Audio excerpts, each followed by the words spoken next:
कश्मीर के सुंदरबनी से, जहां जनता समझदार है वह राष्ट्र हित के लिए वोट कर रही है, ऐसा अरुण उपल ने कहा।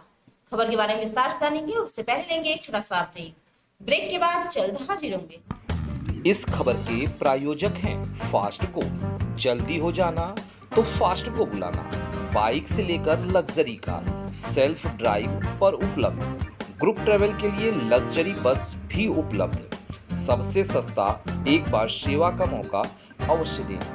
व्हाट्सएप करें 9044808808।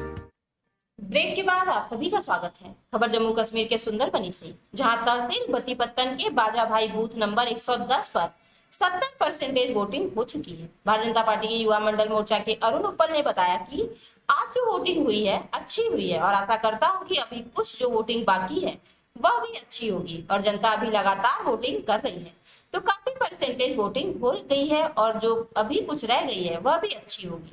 अरुण ने बताया कि जनता सब जानती है, जनता को सब पता है, जनता को पता है कौन देश के हित के लिए काम कर रहा है और कौन देश की विरोधी गतिविधियों में साथ दे रहा है, और जनता राष्ट्र हित के लिए वोट कर रही है। जनता खुद समझदार है। देखिए सुंदरबनी से रिपोर्टिंग इंचार्ज राजेंद्र सिंह की रिपोर्ट।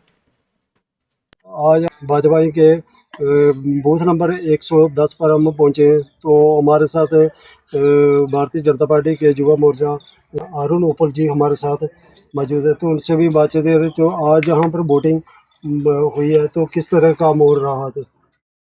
काफ़ी अच्छे तरीके से वोटिंग हुई है।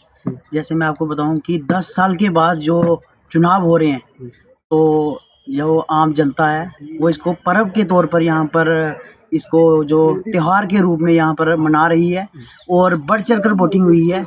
अगर मैं बात करूँ 110 बूथ नंबर की, तो यहाँ अभी तक 75% वोटिंग जो हो चुकी है, तो काफ़ी उत्साह है और बिल्कुल शांतिपूर्ण तरीके से यहाँ पर वोटिंग हो रही है और बिल्कुल लीगल तरीके से यहाँ पर वोटिंग हो रही है।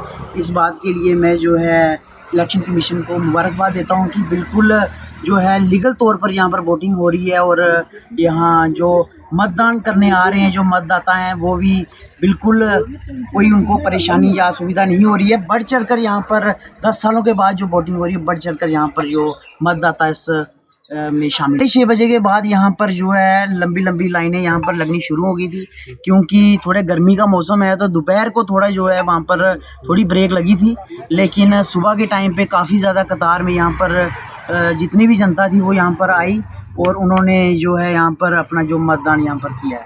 तो आपको क्या रहता है, मतलब कि यहाँ इस बूथ के ऊपर मतलब कितने परसेंटेज वोटिंग होनी चाहिए थी, वो कितनी हो गई है, कितनी रह गई होगी? देखिए, हम तो चाहते हैं कि यहाँ पर 100 की 100% वोटिंग हो, लेकिन अभी तक जो है वो 75% वोटिंग हो गई है, तो काफ़ी खुशी हुई है सुनकर। ओवरऑल भी यहाँ पर देखिए, नौशहरा की बात करें या सुंदरबनी की, तो 70 तक मुझे लगता है यहाँ पर वोटिंग हुई है। तो अगर इस बूथ की या 111 नंबर बूथ की बात करें तो 70 से प्लस वोटिंग यहाँ पर हो चुकी है, तो काफ़ी उत्साह यहाँ पर दिखा है जो जितने भी मतदाता यहाँ पर वोटिंग करने के लिए। तो जनता किस तरीके से देख रही है कि हमारा कैंडिडेट कैसा सुनने के लिए तैयार होगी? देखिए, जनता जो है, जनता सब जानती है, चाहे कुछ भी कर लो, जनता बहुत समझदार है।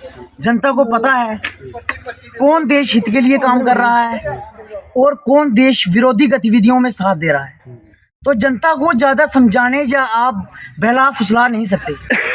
जनता बिल्कुल समझदार है और जनता राष्ट्र हित के लिए वोट कर रही है और जनता को पता है कि राष्ट्र हित में कौन काम कर रहा है। नरेंद्र भाई मोदी जी अगर देश का नेतृत्व कर रहे हैं, तो उन्होंने पिछले 10 सालों में जो है भारतीय जनता पार्टी में जो उन्होंने शीर्ष नेतृत्व के साथ जम्मू कश्मीर के यहाँ पर विकास किया है।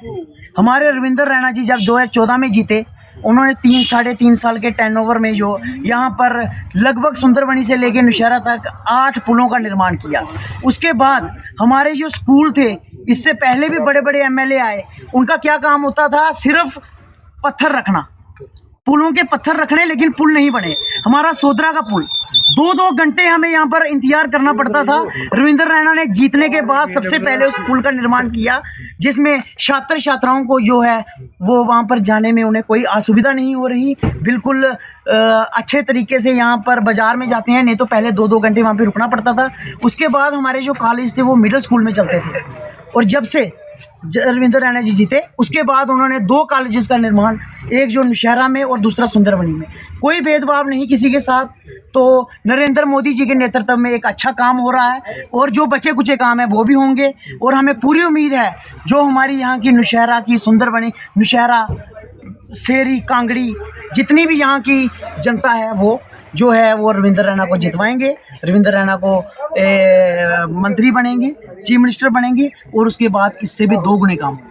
तो अभी तो रैली हुई थी, अभी कुछ दिन था हमारे एमपी जुगल किशोर जी जहाँ पर पहुँचे थे, तो उन्होंने बताया था कि जो बेरोजगार हैं उनको रोजगार दिया गया है और रोजगार देना हमारा फर्ज है। उसके ऊपर क्या विचार है आप? देखिए, राजनाथ सिंह जी हमारे आए